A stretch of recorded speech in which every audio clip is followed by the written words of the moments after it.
possible.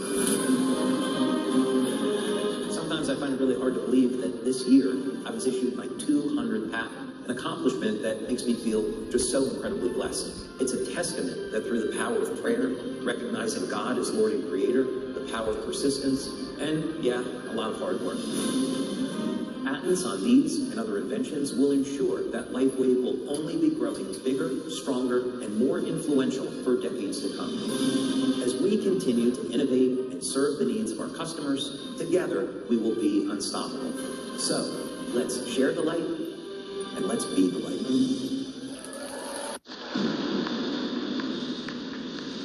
Please welcome to the stage inventor, philanthropist, founder, and chairman of LifeWave, David Schmidt.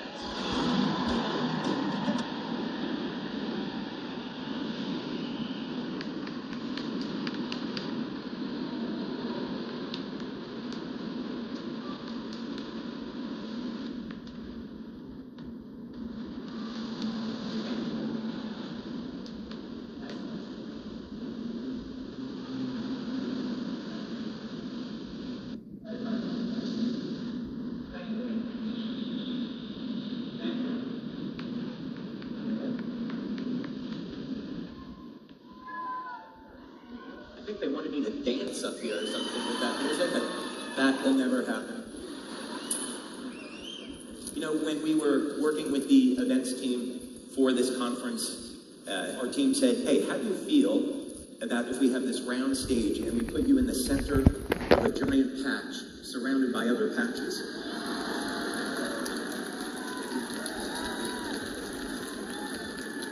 So I said, yeah, okay, sure, sounds good. But right now, oh, by the way, did you all have a great time last night with the Doobie Brothers? Awesome. Okay, well, no question you're all awake. What we're going to do now is we have a tremendous amount of information that we are going to cover today on anti-aging, age reversal, and exploring the limits of human lifespan. So let's go ahead and get into that now. So we want to know, what are the limits of human lifespan? There's a lot of ways to look at this, and there are many differing opinions in the scientific community. We're going to start at what might at first seem to be a little bit of an unusual place when we're talking about the subject of stopping aging and age reversal, and that is it possible to regrow a lost limb? As you're going to see, the two of these phenomena are intimately connected. They're actually different expressions of the same thing. So we're going to look at some work from Tufts University on the subject of the biodome. And what's so interesting about this is that this is, if you take a frog that does not have the ability to regrow a lost limb and you sever it, and then you're taking 5 biochemicals that act as signaling molecules, and you place this over the amputation site just for 24 to 48 hours. Within a period of anywhere from 9 to 18 months, after that initial signal, the limb will completely regrow or nearly regrow. So, what's important about this is that it just required the initial impulse of information, and then it required having the fuel to drive the regenerative process, the energy, the amino acids, the protein synthesis. And this is something that LifeWave does extraordinarily well. Our patches are a communication system that feed the body with information. So this tells us that this type of technology is within reach, the ability to regrow lost limbs. So we have to wonder, how far away are we from being able to do this in human beings? So let's examine this a little bit further. Biodome was placed at the injury site for 24 hours after an 18-month process. So this is information transfer. In the case of these experiments at Tufts, this was all done through biochemistry, but ultimately we know that it's light that controls the biochemical reactions within the body. Light initiates these communications. The 18-month process was for regeneration. So this tells us that there is a limit at which new proteins can be synthesized. However, we've actually found in our experiments with a device called the double helix conductor that it's possible to overcome biological limitations on protein synthesis. But in any case, the important part of this is that regeneration requires energy. So you can think about this in your own life if you have an injury that has not healed. First, introduce the signal to initiate healing, and that can come from a variety of different means, the correct biochemistry or light, such as with our patches. And then you need the energy to drive the process. So this is where we have a healthy diet, you get your proper nutrition, you need enough protein in your diet to supply all of the raw materials that are required for regeneration. So when we're going to look at a very complex subject, such as human aging, we can distill this down into the principles of energy and information. So in everything that we're going to be covering today, I'd like you to keep this in mind. Keep coming back to this idea. If it seems too complicated, keep coming back to this idea that this is all being driven through energy and information. So why would aging be any different than this? If we provide the information and the energy to a biological system, we should be able to reverse human aging. And as you're going to see, this is absolutely possible. So one of the questions then is, if we know what it takes to drive mitochondrial energy, which is going to be the source of energy production in our cells, where do we get the information from to drive the regenerative process? So we're going to look at clues, and we're going to look at nature, and we're going to also look historically at human aging and see what we can find. And a place to start, interestingly enough, is the story of the tree of life. So we look at this quote from Genesis 3:22.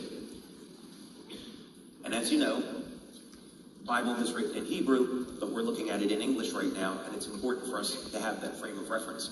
So God says, okay, well, now that man has sinned, if he eats from the fruit of the tree of life, he'll live forever. So Adam lived 930 years. The question that we ask ourselves is this a real factual account, a historical account? Is that a real number?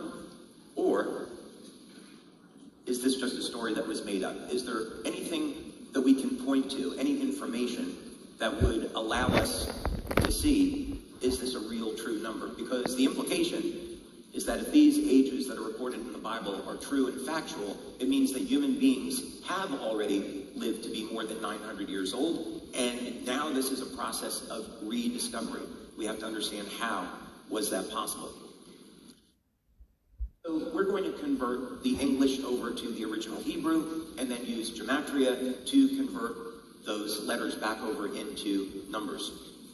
So if we take the phrase tree of life, depending on the calculator that we use, we come up with the number 66. What's interesting about this is that 66 is a harmonic of the number 528, if we think of this in musical terms. So, in other words, we're going to look at the number 66 as a frequency, and then we're going to double that frequency to get a harmonic, and we come up with 528. So we look in the literature, and interestingly enough, what we see is that a frequency of 528 hertz has been used to regenerate damaged DNA. So incredibly, embedded into the story of Genesis and the story of the tree of life is numerical information that tells us how to regenerate damaged DNA. There's no way that could have been known thousands of years ago, if we believe in the way history is telling us. But let's look at some clinical studies. This is actually very interesting. We're in California. I thought some of the men here might be interested in knowing how you elevate testosterone, right? It's not summer, but we are still in California. So there's not a local Radio Shack, I think, that's open anymore where you can go out and get a frequency generator. But you men, you might want to know 528 hertz elevates testosterone production. Pretty cool. So this is an example of how we're using energy to control the biochemistry of the body, not necessary to get external injections of testosterone. Another example, we use a different way to calculate the tree of life number, it comes up with 159. Now, in this example, what we're going to want to do is convert that over into a wavelength of light.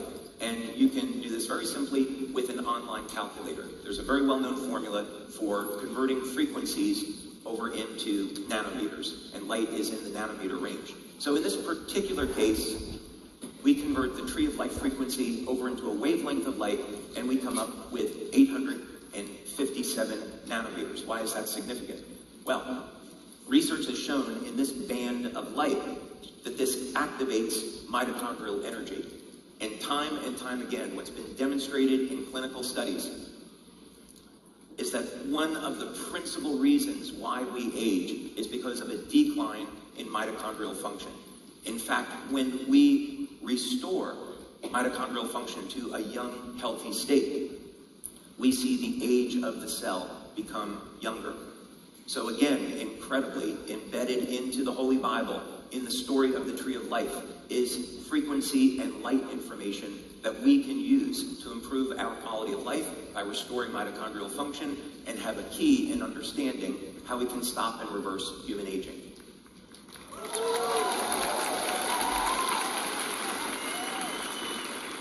So, what can we take from all of this?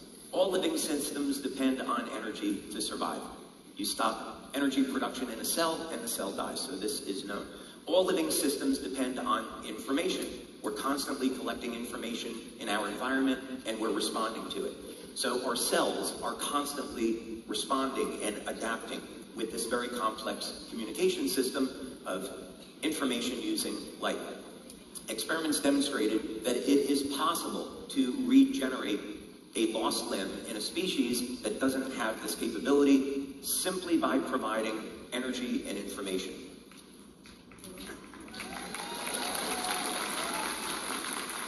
And most importantly, when we're looking at quality of life and improving quality of life, experiments have shown that it is in fact possible to reverse the age of the cells using this biochemical information. And we see evidence that the information presented in the Holy Bible is in fact true. So this is exciting. So it means that the potential exists that human beings have already lived to be over 900 years old, and now we just have to rediscover how that could be possible. So next up, let's take a look at what the current limits of human lifespan are and what we can do about that. So let's go to the video.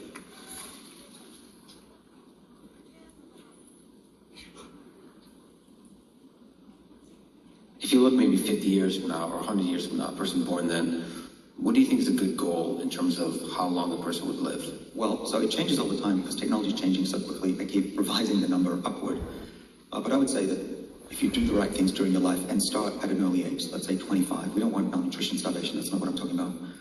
But in your 20s, start eating the kind of diets that I talked about, skipping meals. In animals, that gives you an extra 20 to 30%. We don't know if that's true for humans, and that would, even 5% more would be a big deal for the planet. I think that we should all aim to at least reach a century. I'm a little bit behind. I was born too early to benefit the most from all of this discovery. Those of you who are in your 20s, you should definitely aim to reach 100. I don't see why not. Consider this is really important. The average lifespan of a human that looks after themselves but doesn't pay attention is about 80, okay? Japan, that's the average age for a male, a bit higher. If you do the right things in your life, which is eat healthy food, don't overeat, don't become obese, do a bit of exercise, get good sleep, don't stress, that gives you on average 14 extra years. That gets you to 94. So getting to 100, if you just focus on what I'm talking about, it's not a big deal. So what's the maximum? Well, we know that one human made it to 122 and a number of them make it into their teens. I think that's also the next level of where we can get to with the types of technologies that I'm talking about. How long can we ultimately live? Well, there's no maximum limit to human lifespan. Why can a whale live 300 years but we cannot? We're basically the same structure. We just need to learn from them. So anyone who says, oh, you max out at X, I think is full of it. There's nothing that I've seen that says biological organisms have to die. There are trees that live for thousands of years, and their biochemistry is pretty close to ours.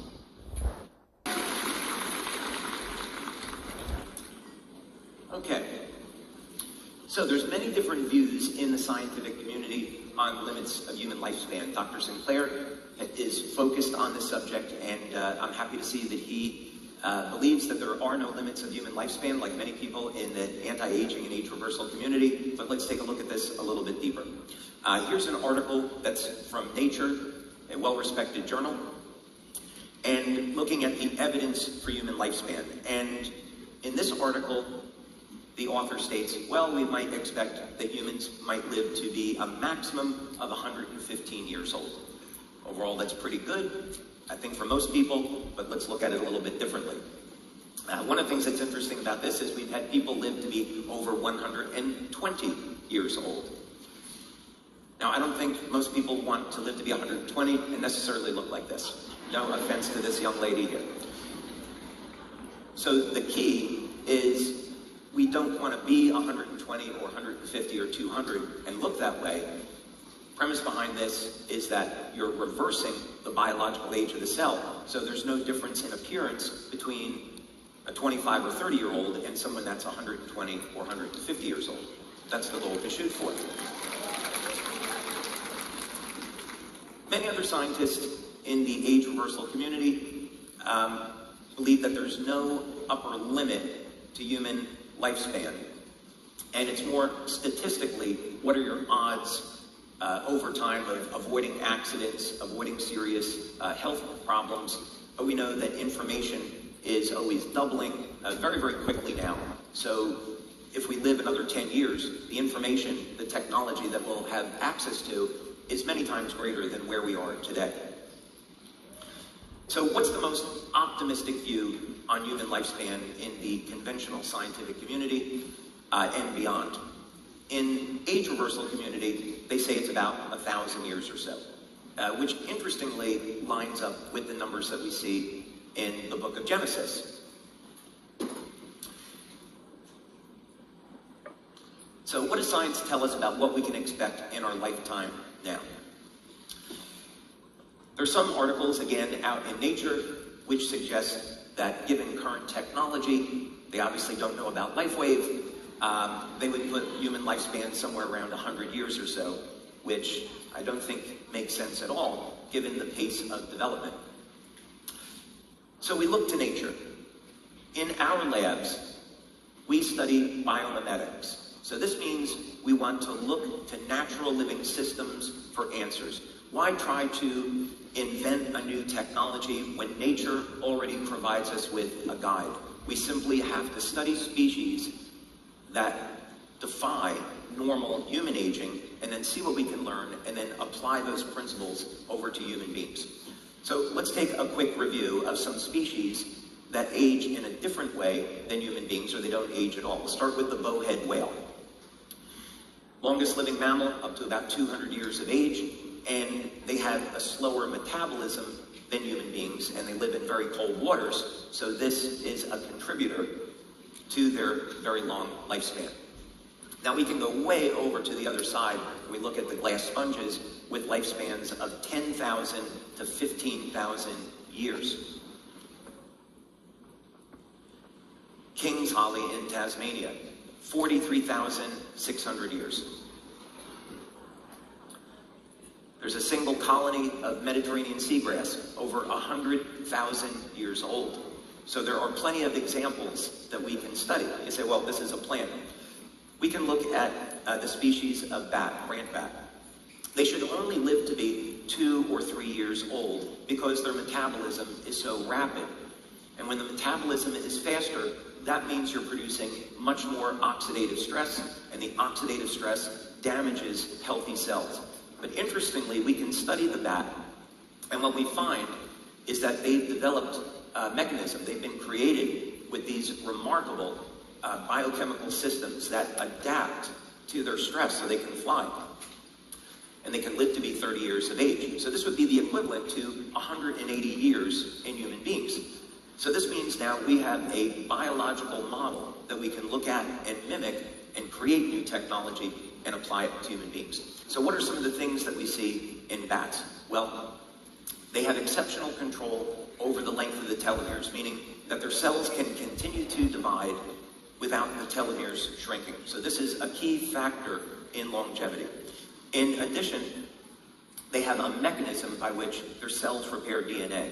Now, we already know about biochemistry and energy medicine that will do the same thing. For example, if you keep your glutathione levels elevated, I'm not making a medical claim about our patches, saying if you happen to use a method like taking an N-acetylcysteine supplement for elevating your glutathione, studies have shown that elevated glutathione in the cell will repair damage to the DNA before the cell divides. And there are other mechanisms as well. So efficient DNA repair. Control of inflammation. Inflammation damages healthy cells, can cause breaks in the DNA, and bats have developed a mechanism to do that. So a method for human beings is controlling stress. If you happen to have a product or a technology that can control stress, then you might have a way to do this.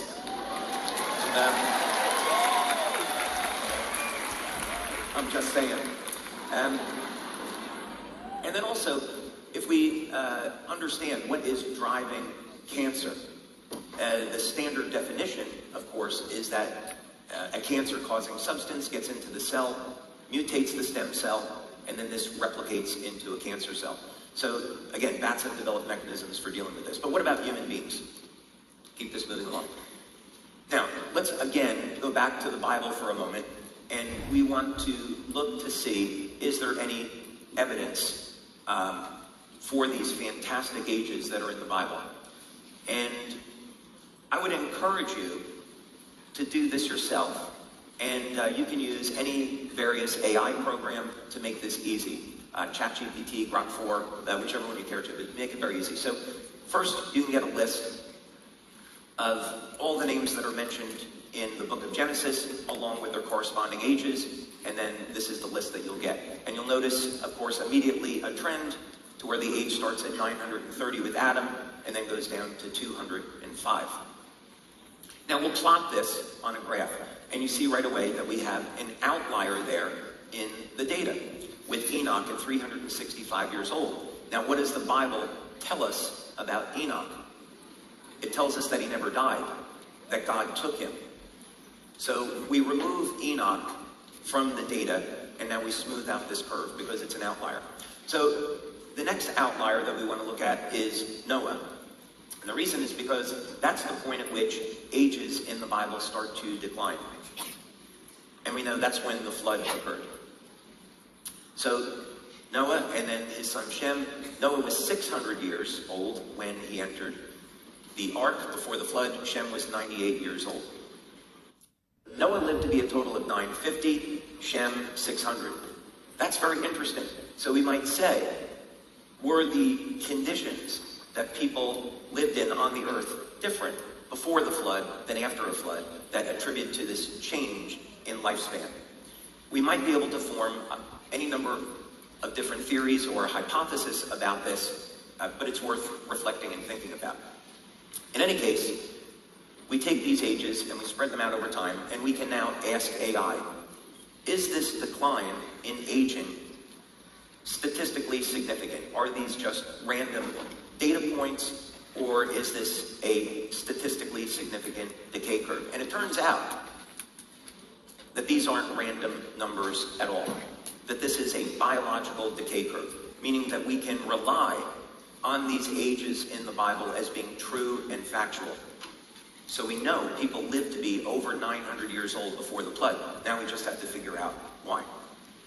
So the short version of this is that there's evidence that the ages in the book of Genesis are true and factual. So people have already lived to be over 900 years old. So we can, if that's the case, then we can look at how to create technology to duplicate this. And we can look at further evidence.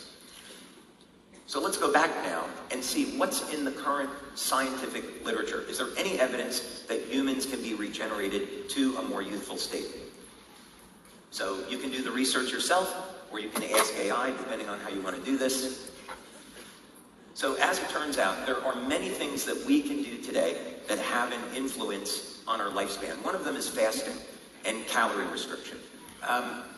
This is going to do two things. Number one, it's going to help clear out zombie cells from the body, and it's also going to reduce the amount of oxidative and inflammatory stress that we experience. So calorie restriction and fasting are known to be methods that we can use to increase our health span and our lifespan. Exercise. Exercise is perhaps one of the most reliable ways of improving longevity. We know that most people, when they get to age 70, they experience sarcopenia, muscle wasting, and because they haven't committed to a life of exercise, that means now also their bone density is going to decrease and make them more susceptible to injury that they may not recover from. In addition, studies have shown that we can use very specific methods of cardiovascular training, which I'm going to teach you during the course of the next 2 days. 80 seconds of the correct type of cardio training per week is enough to cause regeneration in the human heart.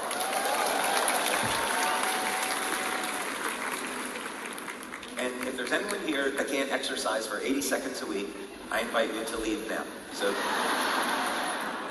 But please stay. Okay. Another method that's incredibly simple, this was discovered by Dr. Bruce Ames, on the combination of acetyl L-carnitine and alpha-lipoic acid. This combination, both in vitro and in human beings, has shown to boost mitochondrial function and in turn cause older cells to look and function like younger, healthier cells. Oxytocin, the hormone of love. We speak about this frequently at LifeWave, that if we can elevate our oxytocin levels, we can regenerate the muscle tissue in the body back to a younger, healthier state. Yeah. I'll go for that. So we simply adopt an attitude of love and kindness towards others. This has the benefit that we reduce stress on our system. And doesn't matter if you're 70, 80 years old and above, elevating oxytocin causes those older muscle cells to regenerate to younger, healthier cells. Copper peptide. Copper peptide will reset 1/3 of the human genome back to a younger, healthier state. So we very clearly have evidence that age reversal, again, is possible with a simple peptide. Carnosine. So supplementation with carnosine, or beta-alanine, which is the precursor to carnosine, in studies going back 20 years, has shown that this will help to protect the telomeres from degradation. And in experiments with mammals, with mice and rats, there have been 30 to 40% increases in human lifespan. In lifespan in mammals, in those rodents. So now we can see that we have multiple methods that we can employ on a daily basis that are very simple, that will have a practical impact on our age. Glutathione, consistently in human beings that live to be over the age of 100, one thing that they all have in common is their glutathione levels. And it's very understandable why. Glutathione is the body's master antioxidant. It protects the cells from oxidative inflammatory stress and helps to repair damage to DNA. So for example, you go out in the sun, you get too much exposure to the sun, and you get breaks in the DNA. Glutathione will regenerate and repair the DNA before the cell divides, not passing that mutation on to a future cell. This is very well known in the literature. And restoring NAD. So a lot of the work that's being done today on age reversal is looking at precursors to NAD, such as NMN, NR, and even niacin. Just for regular basic vitamin B3 niacin is a precursor to NAD and can help support your NAD levels. We found in our studies with X2O that the X2O water will initiate increases in NAD levels. More on that later. So what can we take from all of this? Well, in the scientific community, some of the consensus is that human lifespan is limited to 120 years. But also, there are scientists that think that there is no upper limit to human lifespan, or maybe that will peak out around 1,000 years. There's species on this planet that defy normal aging, so we can use this information and we can use these species as a biological model for applying what we learn over to human beings. There's evidence that the ages in the Bible are true and factual. There's scientific evidence that it's possible to reverse the age of human cells. So, up next, we're going to talk about life wave and lifespan. But first, let's go to this video. I simply define aging as the lifelong accumulation of damage in the body that is generated as side effects of the normal metabolic processes that keep us alive from one day to the next. The analogy with a car or an aeroplane or any other man-made machine is absolutely valid.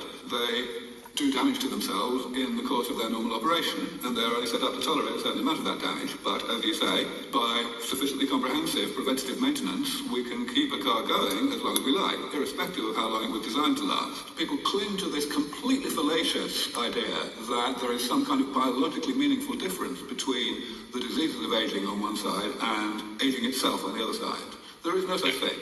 Everything that predominantly goes wrong with people late in life and not early in life is part of aging, whether we call it a disease or not. How does this play out? Like, what should people be ready for? It's a very, very important question, and I believe that actually the next few years, the next 3 to 5 years, are going to be the critical ones, because that's the period during which this already increasing, burgeoning understanding of the imminence of these technologies is going to really take off and become general. Most people will realize that these therapies are probably coming soon, probably in time for them. And that's the point when they're going to make changes to their lives as a result of expecting to live a lot longer than they previously expected to live. We have to really urgently develop new products that will be ready to roll out when this change in people's expectations of how long they're going to live starts to happen. Because when it does start to happen, it's going to spread like wildfire.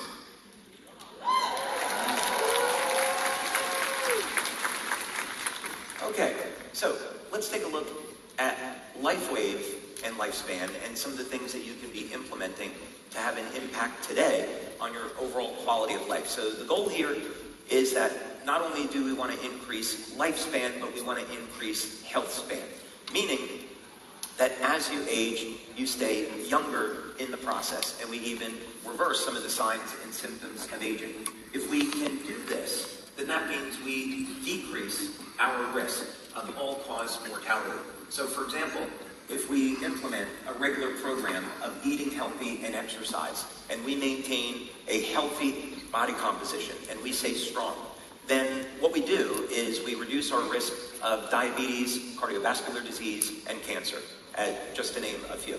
So these are really important things that will have an impact on quality of life, not just that we're trying to extend life, we're trying to extend the amount of time that we can have productive, youthful years. So let's look on some research of some specific nutrients, for example, that you could include. So notably, the body's levels of glutathione decline with age, and for all the reasons already mentioned, glutathione as the master antioxidant is going to be a key strategy in extending human life and maintaining health. Glutathione also, of course, is principal antioxidant in the liver, which facilitates detoxification. So in a world that we live in today, which is full of contaminants, we need to maintain our body's levels of glutathione because it is the backbone of our defensive system. So of course, we have two products that will help support your body's levels of glutathione. One is the glutathione patch, and the other is Celergize, which contains the precursors that your body needs to make glutathione. And there are a number of studies that we have in our back office that demonstrate how this patch elevates glutathione. Depending on what your diet is like and what you do with supplementation will depend on your ability to make glutathione. So for example, if you are a vegan or a vegetarian, you may not be getting enough of the amino acid cysteine in your diet, or the mineral selenium, which is a necessary precursor for making glutathione. So that's why we included N-acetylcysteine in Celergize and selenium, so you could get those nutrients. Now, carnosine is a nutrient that everyone should be taking or elevating because it has enormous health benefits. First, as we've already discussed, carnosine protects the telomeres, and this is going to protect our ability to make new cells. So we consider this. When we get into our mid-70s, our cells reach what's called the Hayflick limit. The number of times the cells can divide are defined by this limit. And in humans, it's about 70 to 75. So at that point, we're no longer making younger, healthier cells.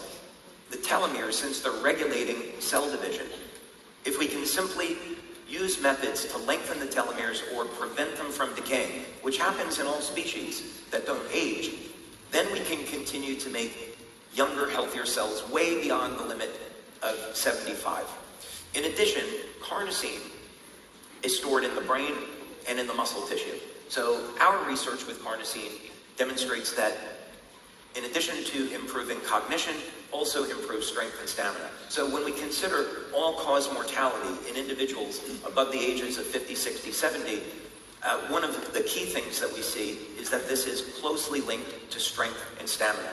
Meaning if you're exercising, if you're using nutrients like carnosine to maintain strength, your risk of dying from anything declines. Now,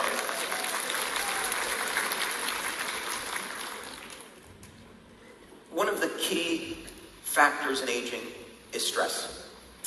So if we live a life where we work long hours, we're not taking methods to manage stress, we have stress in our personal life, we have stress at work, we're not taking time to exercise, meditate, pray, then this will ultimately cause a health crisis in our life. Emotional stress is linked to oxidative and inflammatory stress. So when we have these negative emotions, it has a detrimental physical impact on the body. It's important to recognize that. So Eon, what we have found, within about 15 seconds, reduces the stress on the nervous system. We did this study, one of the important studies that we did with Eon was with Dr. Tom Budzinski, and we used a piece of technology that's called thought technology, and it measures changes in the sympathetic and the parasympathetic nervous system. And what we found is that within 15 seconds of applying the Eon patch, the nervous system goes into balance. So that's why we market this as a product for managing stress. Now here's a fun fact. Very often, I'll be asked, well, we know the glutathione patch elevates glutathione. We know X39 elevates copper peptide. Why don't we show what peptide Eon will elevate? And the reason why we don't talk about that is because if you were to do a search on that peptide, you would immediately see medical applications for that peptide, and we don't want to make those claims for this patch since we don't study it that way. But the Eon patch was developed as a result of research that was done, interestingly enough, on bees. So if you take a peptide that naturally occurs in the human body, in the liver, and this peptide declines with age, and you take that peptide and you inject it into a worker bee, you can increase the lifespan of the worker bee to be equivalent to a queen bee. And turns out that the queen bee, the reason why they live longer is because they're eating the royal jelly, and that peptide is found in the royal jelly. A very good example of how we can look to nature and find clues to how different species are defying normal aging and then apply that over to human beings. So use of the Eon patch elevates this peptide. It will reduce stress on your nervous system, reduce inflammatory oxidative stress, and we certainly believe this will ultimately have very beneficial impact on longevity. Now, copper peptide. We don't have enough time today to cover all the benefits of X39 and copper peptide, but a simple search will reveal that there are numerous benefits to using X39 and elevating your copper peptide. We know that copper peptide levels decline by over 60% after the age of 60.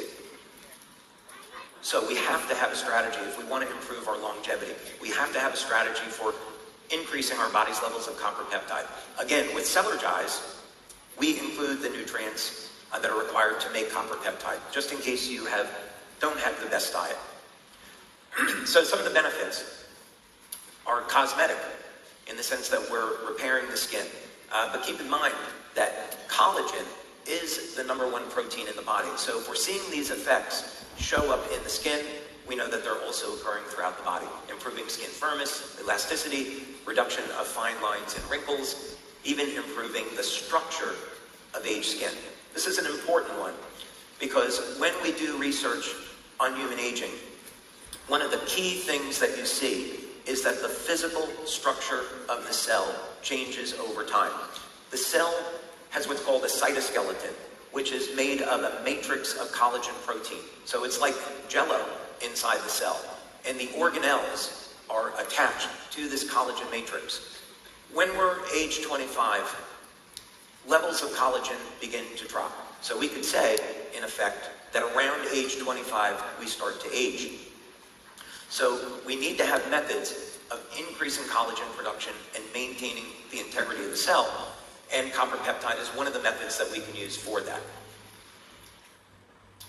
Another interesting effect of copper peptide is reducing photo damage. I would encourage all of you to make sure you're getting enough copper in your diet. In physics, we would create a Faraday cage to screen out electromagnetic radiation. And these Faraday cages are made of copper. Well, it turns out the same thing happens in human beings. The skin stores copper.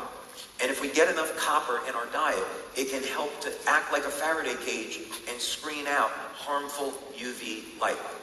So this is something that we should be doing, getting enough copper in our diet to protect us from unwanted exposure to UV. And of course, copper peptide improves overall skin appearance, protection from UV radiation. Copper peptide manages inflammation in the body, and of course, other things that we can't talk about. And you're not talking about either on these conference calls, right? All right. And of course, the big one relative to our conversation today is that copper peptide, which was discovered by Laurent Picard. I hope he wins a Nobel Prize for his discovery. 50 years doing research in this area. And he found that copper peptide resets 1/3 of the human genome back to a more youthful state. So this is really key. There's a phenomena called parabiosis.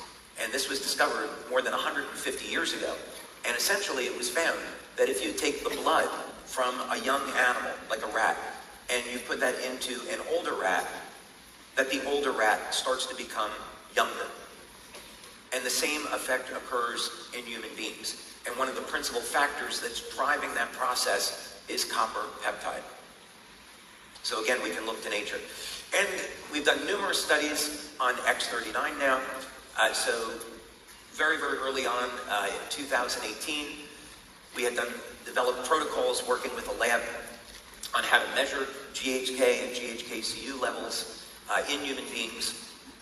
And so we did our initial pilot studies, and we found that application of X39 did, in fact, elevate levels of GHK within 24 hours and levels of copper peptide within 7 days. So the copper peptide is formed first, and then very quickly it binds with copper.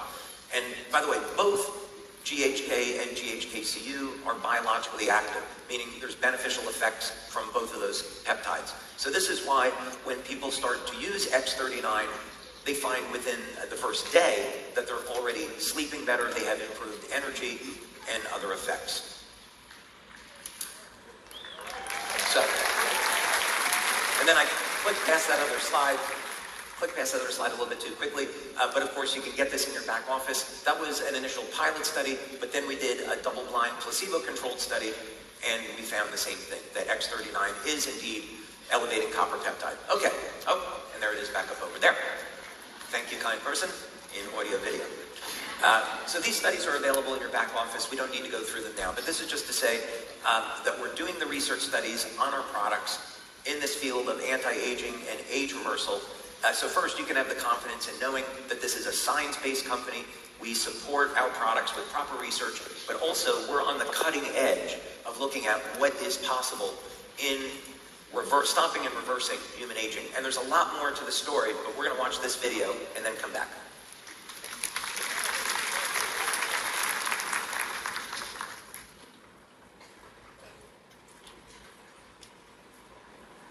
we all kind of lose function in our bodies as we get older, right?